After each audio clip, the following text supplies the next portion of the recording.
പൊന്നായി ചുവനിച്ചും പനി പിടിച്ചു. ഇത് കണ്ടോ, പൊന്നായിയുടെ കാല് കാണിച്ചു തരണം. ഇതുണ്ടോ പൊന്നായിയുടെ കാലയിൽ നീര്. അയ്യോ കൊതു കുഞ്ഞിൻ്റെ കാലിൻ്റെ വെള്ളയിൽ കണ്ടോ, രണ്ട് കാലയിലും പൊന്നിൻ്റെ കാലയിൽ നീര്. അമ്മത്തിച്ചും പൊന്നായിച്ചും പനിച്ചു, അമ്മത്തിച്ചും പനി, പൊന്നായിച്ചും പനി, തതി ഇല്ലേ.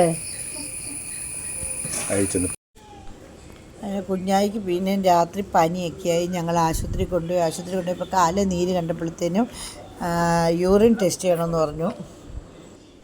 അന്നേരം യൂറിൻ ഇൻഫെക്ഷൻ ഉണ്ടായിരുന്നു. അപ്പം യൂറിൻ കൾച്ചർ ചെയ്യണമെന്ന് പറഞ്ഞു. അപ്പോൾ ഒരു ബാഗ് പോലെ സാധനമൊക്കെ ഒട്ടിച്ചു വിട്ടു. അവൻ ഭയങ്കര കരച്ചിൽ, മൂത്രം ഒഴിക്കുന്നുമില്ല. സമയം രാത്രി 12 മണി. ഞങ്ങളിങ്ങനെ ഉറക്കളച്ചിരിക്കാം കേട്ടോ.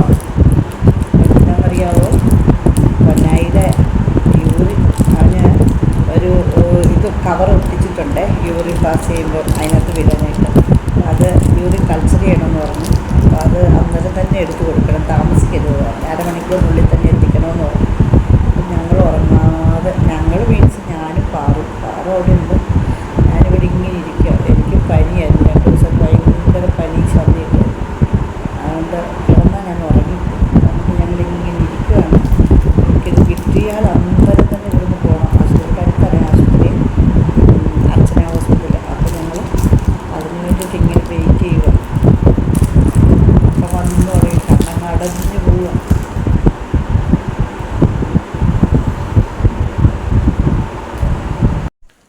ഞാൻ 1:45 കച്ചായ. ഞങ്ങളിച്ചിരി യൂറിന് വേണ്ടി കാത്തിരിക്കാൻ തുടങ്ങിയിട്ട് മണിക്കൂർ ഇപ്പം എത്രയായി? ഇത്രയും നേരമായിട്ടും കുഞ്ഞായി മൂത്രം ഒഴിച്ചിട്ടില്ല. അവൻ നല്ല ഉറക്കം. അപ്പം വരെ നല്ലപോലെ ഉറക്കം വരാൻ തുടങ്ങി. ഞാൻ ഉറക്കുക. പെണ്ണിനോട് ഇനി വിളിച്ചേക്കാൻ പറഞ്ഞിട്ടുണ്ട്. അപ്പം ഞാൻ കിടന്ന് ഉറങ്ങാൻ പോവുക. ഇത്ര നേരമായിട്ട് കുഞ്ഞായി ചേർക്കാൻ ഒരു ശകലം പോലും മൂത്രം ഒഴിച്ചില്ലെന്നുള്ളതാണ്. ഇനി എൻ്റെ പിടിയെല്ലാം വിട്ടു. ഇനിയിപ്പം ഞാൻ എന്താണേലും ഉറങ്ങും. പറഞ്ഞു എന്നെ വിളിക്കണമെന്ന് പറഞ്ഞു. അങ്ങനെ ഞങ്ങൾ കാത്തിരുന്ന് 3:4 കഴിഞ്ഞപ്പോഴത്തേനും ഒരിച്ചിരി മൂത്രം കിട്ടി. അതുകൊണ്ട് ഞങ്ങൾ ഇതെങ്കിപ്പോൾ ആശുപത്രി വന്നത് കൊടുത്തിട്ട് ഞങ്ങൾ പോവാം. ഇനി ഒന്ന് ഉറങ്ങണം.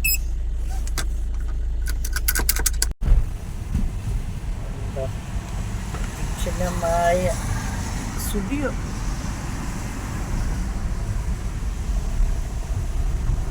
നിശീതിനി എന്നുള്ള പാട്ട് കേട്ട് പോകണമല്ലേ, ഭയങ്കരമായിട്ട്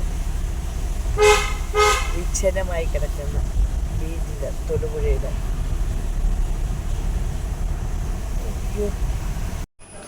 പിറ്റേന്ന് രാവിലെ ഞങ്ങൾ വീണ്ടും കുഞ്ഞിനെ കൊണ്ടുവന്നു. പനി കുറഞ്ഞില്ല, ഭയങ്കര ക്ഷീണം എന്ന് പറഞ്ഞാൽ ഭയങ്കര ക്ഷീണം. കുഞ്ഞായി ഒരേ കിടപ്പാണ്, ഒന്നും കഴിക്കുന്നുമില്ല, ഒന്നുമില്ല. അപ്പോൾ രാവിലെ ഡോക്ടറെ കാണിക്കാമെന്ന് ഓർത്തു. ഡോക്ടറെ കണ്ടു കഴിഞ്ഞപ്പോൾ സ്കാൻ ചെയ്യിക്കണമെന്ന് പറഞ്ഞു. അങ്ങനെ ഞങ്ങൾ സ്കാൻ ചെയ്യാനായിട്ട് വന്ന് സ്കാൻ ചെയ്ത് കഴിഞ്ഞ് ഞങ്ങൾ സ്കാനിങ്ങിൻ്റെ റിസൾട്ടുമായിട്ട് വീണ്ടും ഹോസ്പിറ്റലിൽ വന്നു. അപ്പോൾ സ്കാനിങ്ങിലൊന്നും കുഴപ്പമൊന്നുമില്ലായിരുന്നു. സത്യം പറഞ്ഞാൽ അന്നേരം ഞങ്ങൾക്കൊരു സമാധാനമായത്. അപ്പം ചുമയൊക്കെ ഉണ്ട്, ആവി പിടിപ്പിക്കണമെന്ന് പറഞ്ഞു. അപ്പോൾ ഒരു 2-3 ദിവസം അടുപ്പിച്ച് രാവിലെയും വൈകിട്ടും വന്ന് ആവി പിടിക്കണമെന്ന് പറഞ്ഞു. അടുത്ത ദിവസം ഞങ്ങൾ വീണ്ടും ഹോസ്പിറ്റലിൽ വന്നു. കുഞ്ഞിന് പനി അങ്ങോട്ട് കുറയുന്നില്ലായിരുന്നു, വിട്ട് പനിക്കുകയാണ്. നേഴ്സുമാരെ കാണാൻ പാടില്ല, വെള്ളയിട്ടവരെ കണ്ട അപ്പം കരയാൻ തുടങ്ങും. പിന്നെ നെബുലൈസേഷനും എടുക്കണമല്ലോ, അതുകൊണ്ട് ഞങ്ങൾ പിന്നെ ആശുപത്രിയിൽ വന്നു. 2-3 ദിവസമായി നടക്കാൻ തുടങ്ങിയിട്ട്.